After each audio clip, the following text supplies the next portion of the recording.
What are artificial sweeteners? They are synthetic sugar substitutes. They do the job of sugar and they do it better. They're many times sweeter than sugar, which means you use very small amounts to get the desired sweetness. And that's not even the best part.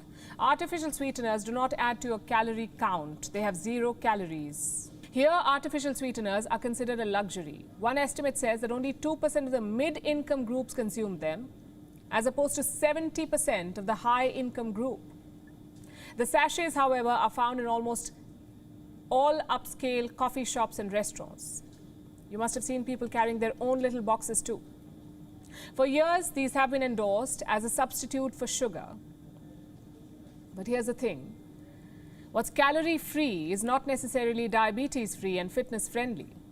You see, artificial sweeteners are essentially chemicals like saccharin and sucralose. Researchers studied them, and they tracked their effect on 120 healthy adults. You know what they found?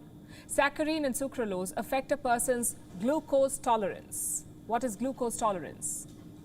It is the body's ability to clear glucose from the bloodstream and then turn it into muscle and fat. Glucose intolerance is when your body is not able to do that job. When it fails to clear the glucose from your bloodstream, what happens next? There is an increase in the glucose levels in your blood, and that's what we call high blood sugar. Glucose intolerance can make you diabetic. It can also make you gain weight. So basically, artificial sweeteners create the very problems they promise to avoid.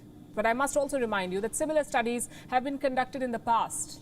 Like this one from 2014, researchers exposed mice to artificial sweeteners. Guess what they found? Glucose intolerance and obesity. Another study in 2014 found that artificial sweeteners often prank our brains. Our brain ends up craving more junk. And like you all know, the more you consume junk, the more weight you put on, and the higher your risk of diabetes. Does this mean you stop consuming artificial sweeteners? Well, studies say you should.